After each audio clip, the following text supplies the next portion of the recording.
Hai, ketemu lagi dan saya Ngura dari Pintar Saham, tempat kamu mendapatkan insight investasi yang bisa bikin kamu cuan. Kali ini saya bakal coba mencari tahu atau men-sharing terkait dengan cara men-screening saham. Kamu tahu kan ada 800 emiten yang bisa kamu beli sahamnya yang ada di Indonesia tentunya. Dan bagaimana caranya agar kita tidak usah melihat ke 800 emiten tersebut, tapi cukup melakukan screening berdasarkan parameter yang kita inginkan. Kali ini saya bakal coba menggunakan Stockbit, jadi langsung aja to the point. Kamu juga bisa buka di stockbit.com. Seperti ini tampilan awalnya.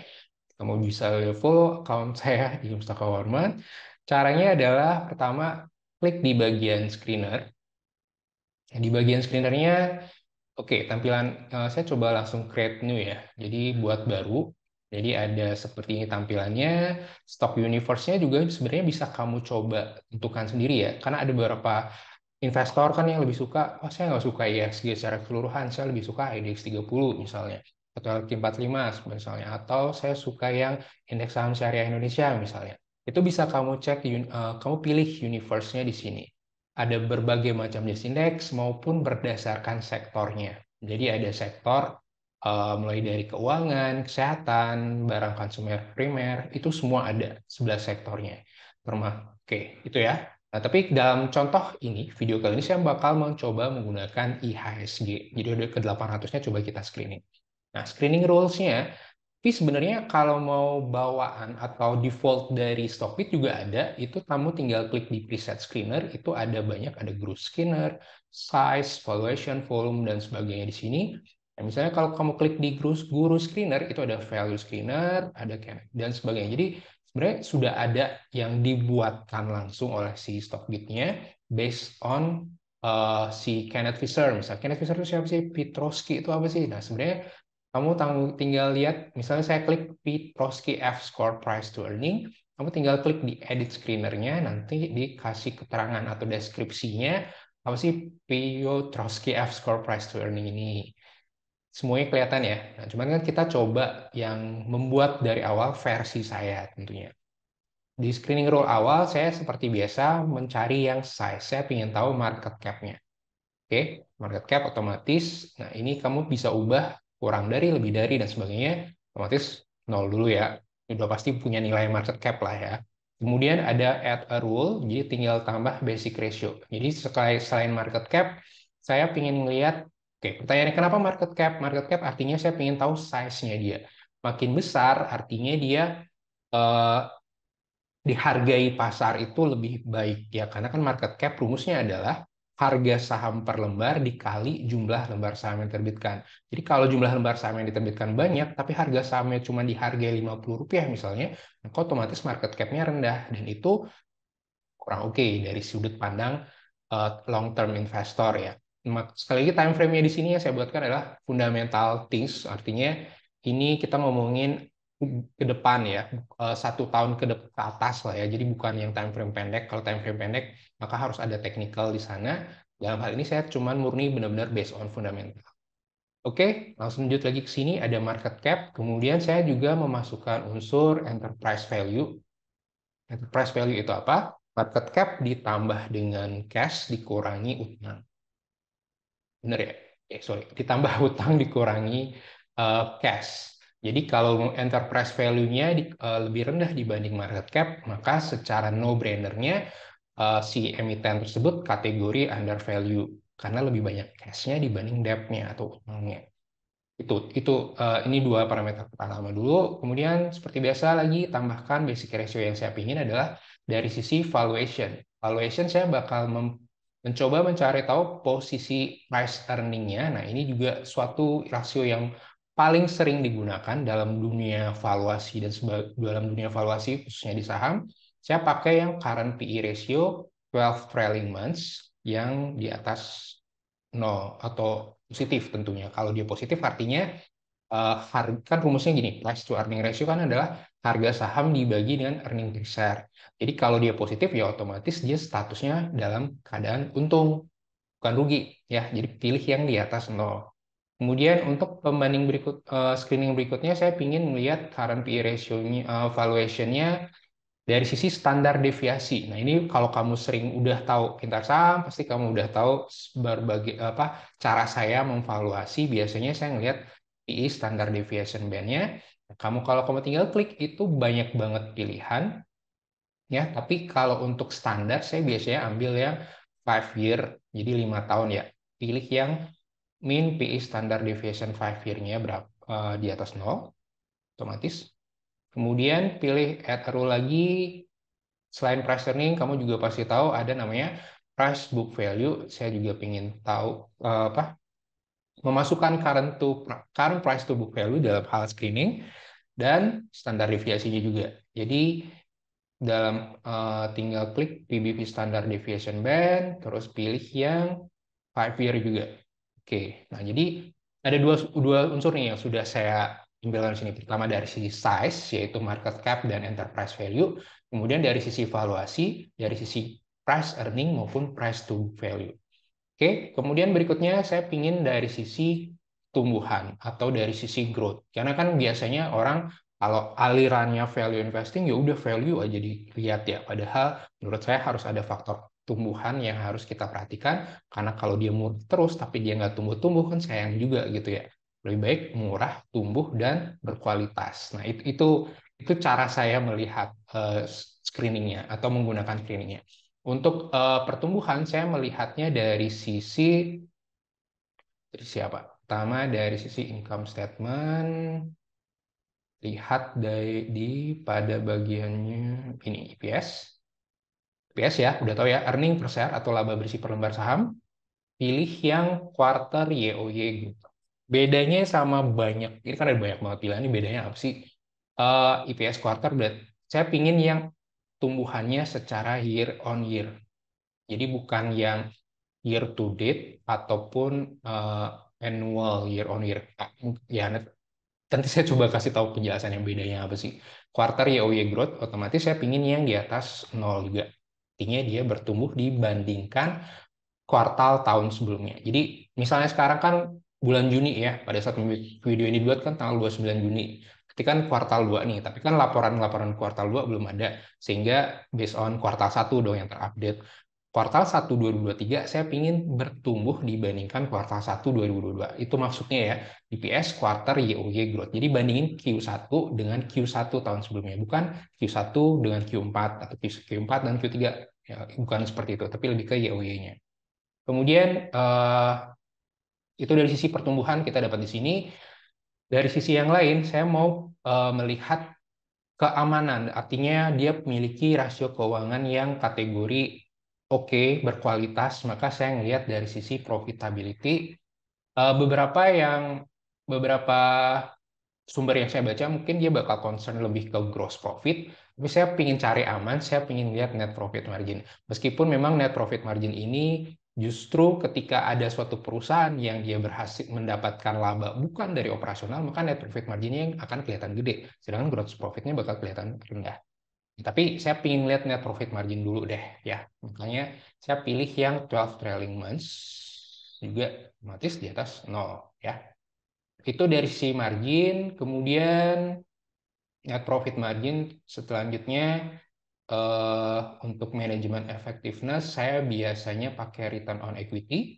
Return on equity adalah laba bersih dibandingkan modal. Otomatis juga kalau bisa di atas 15%.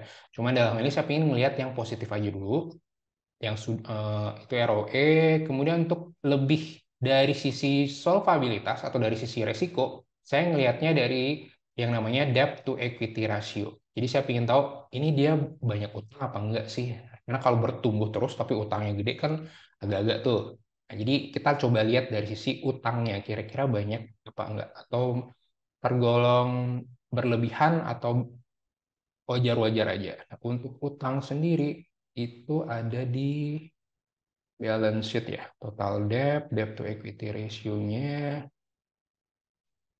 Oke, coba kita lihat income statement. Oh, income statement nggak ada. Debt to equity ratio. Wah, di mana dia? price performance, bandarmologi, technical, dividend, analysis consensus, valuation. Oke, harusnya dia ada di balance sheet ya, karena kan saya coba di total debt ya. Total debt, debt to equity ratio, atau salah satu, ini nih, solvency. Debt to equity ratio, solvabilitas. Nah, di sini ya, untuk debt to equity ratio ini, saya pinginnya di bawah 2 dulu deh ya. Karena kalau kita, sorry, di bawah 10 deh. Kenapa kok gede banget di bawah 10? Karena kan kita memperhatikan juga ada faktor bank atau emiten yang bergerak di sektor keuangan. Kalau emiten yang bergerak di sektor keuangan kan debt to equity ratio otomatis gede karena dana pihak ketiga yang mereka himpun dari masyarakat itu masuk kategori di pasiva atau di kewajiban sehingga itu dikategorikan utang. Ini ya. Jadi saya ingin tahu aja kalau di bawah 10 maka bank kan juga masuk nih dalam screening saya. Kalau enggak, kalau saya cuma buat, oh ya udah saya mungkin di bawah 1 banknya bakal nggak muncul. Jadi lebih baik di bawah 10. Nanti kan kita coba review atau lihat. Oke, ini dari sisi resiko, ini dari sisi kekuatan kinerja perusahaan, return on equity, net profit margin. Nah, ada satu lagi yang kadang orang miss ya atau nggak terlalu perhatiin namanya free cash flow. Kenapa free cash flow ini penting? Karena otomatis di atas nol ya. Karena ini kayak kira-kira uang masuknya yang dia hasilkan dari operasional itu seperti apa. Free cash flow itu kan arus kas bersih ya. Kan arus kas ada tiga nih, operasional, aktivitas pendanaan, terus aktivitas investasi.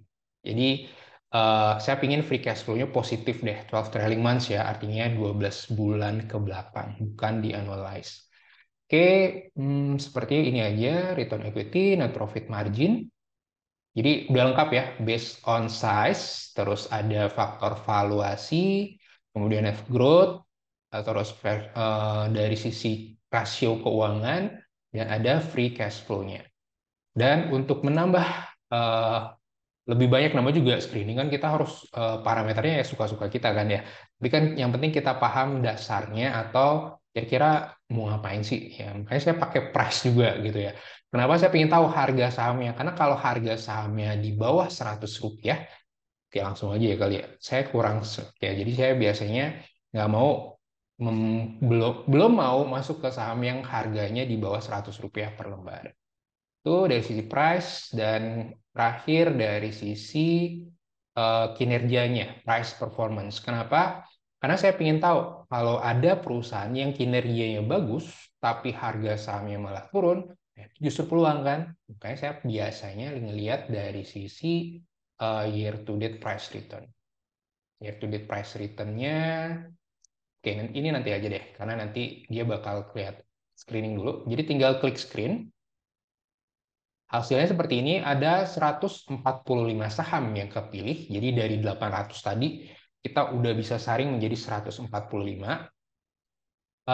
Ini diurutkan based on market cap. Jadi coba saya size-nya gede, pilih yang market cap-nya paling besar. Nah, muncullah BCA.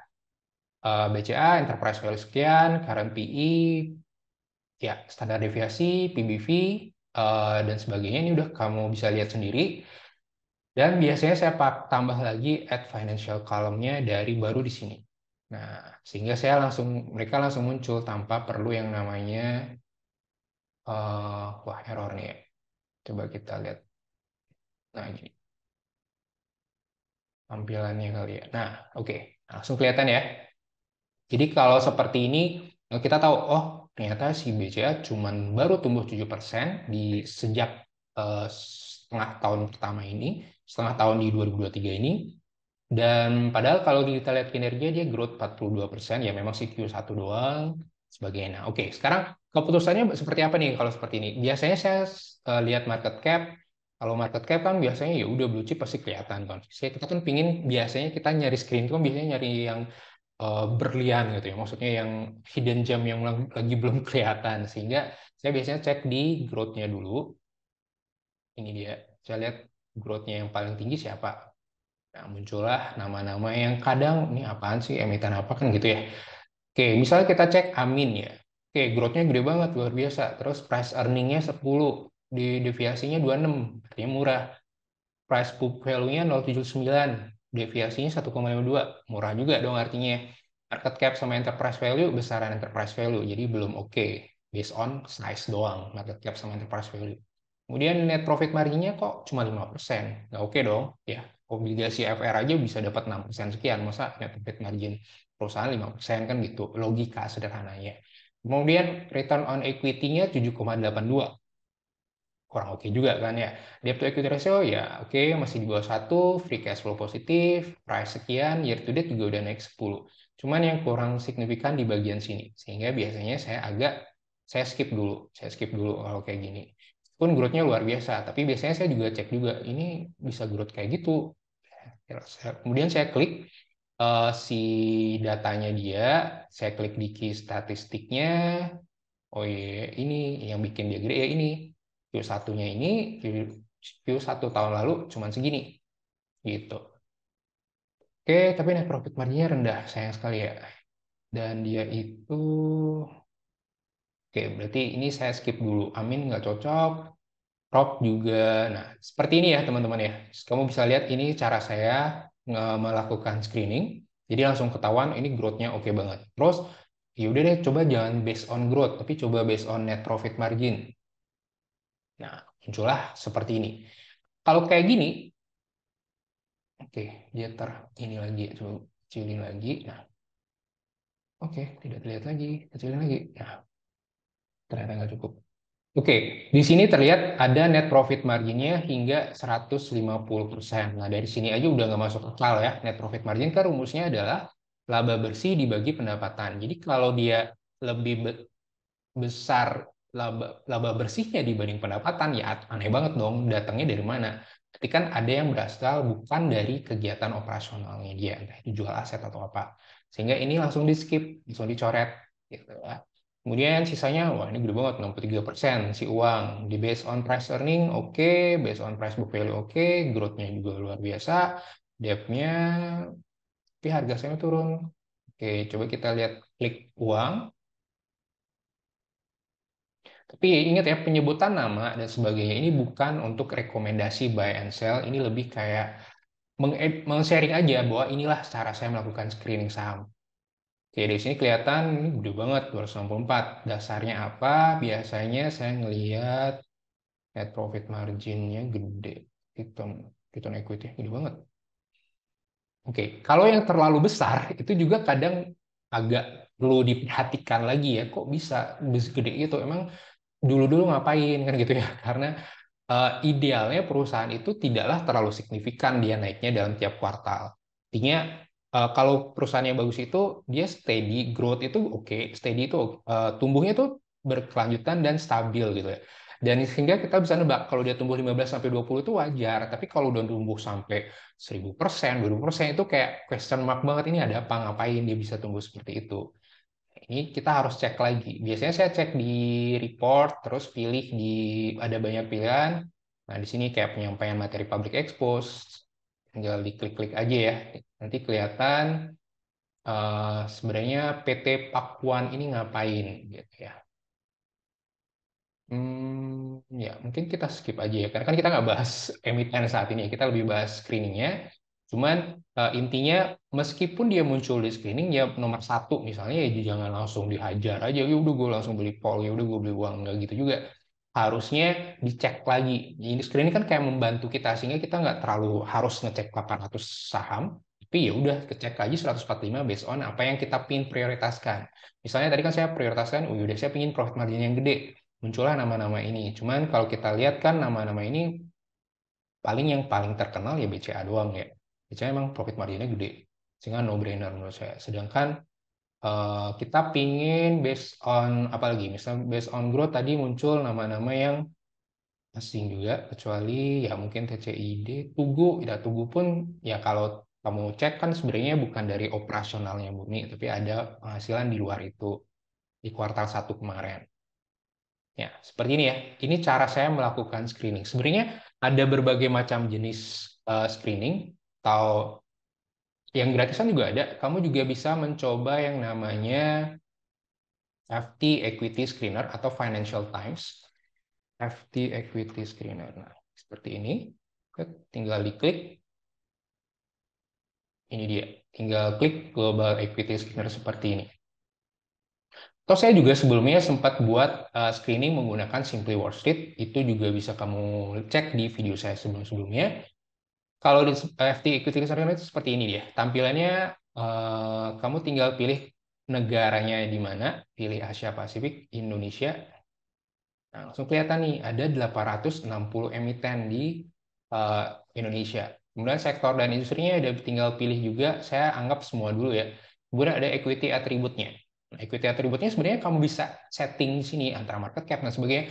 Cuman kelemahannya pakai screening gratis seperti screeningnya FT ini adalah dia itu based on angka ya, jadi nggak berdasarkan rasio. Dan kita tahu kalau bahas atau menganalisa saham, kamu tidak boleh berpatokan hanya pada angka nominal saja, tapi juga harus memperhatikan rasio-rasio. Itu menurut saya. Karena harga saham per lembar Rp1.000 belum tentu lebih mahal dibanding harga saham yang Rp100 per lembar. Maksud ngerti ya, paham ya maksudnya ya. Karena kita harus tahu price earningnya. Jadi kalau si Rp1.000 ternyata EPS-nya 1.000, itu berarti price earning-nya 1.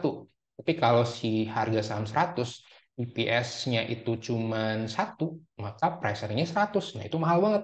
Gitu ya maksud saya. Jadi makanya patokan pada angka saja atau nominal saja di dunia saham ini kurang. Kita harus melihat rasio-rasionya juga. Sehingga kelemahannya di situ ya. Sehingga cara saya kalau pakai FT Equity ini ya udah saya coba lihat di consensus forecast-nya, pilih yang buy, artinya yang direkomendasi buy oleh si FT Equity Screener. Tapi sekali lagi ya tetap kamu harus mengecek lagi. Kemudian klik go, muncullah versi saham yang direkomend oleh si FT Equity Screener. Itu ada 91, mulai dari Adaro, ADMR, Adikarya, Adi Sarana, bla bla bla. Ini muncul ya semuanya ya. Cuman itu dia konsensus forecast-nya ada buy dan strong buy. Tapi sekali lagi ini bukan rekomendasi. Kamu harus cek lagi lebih detail karena namanya juga consensus forecast ya belum tentu kan ini bakal terjadi dan ini kan subjektif juga based on CFP-nya. Ini ini cuma kayak membantu kamu aja, oke, dari 800 oh ternyata ada 91 nih yang tinggal saya saring gitu misalnya. Oke, itu dia terkait dengan si screeningnya Stockbit versi saya. Jadi kamu tinggal coba di Stockbit. Semoga bisa bantu kamu dalam meraih cuan di dunia saham. Itu aja dari saya. Thank you, sehat dan sukses selalu buat kamu.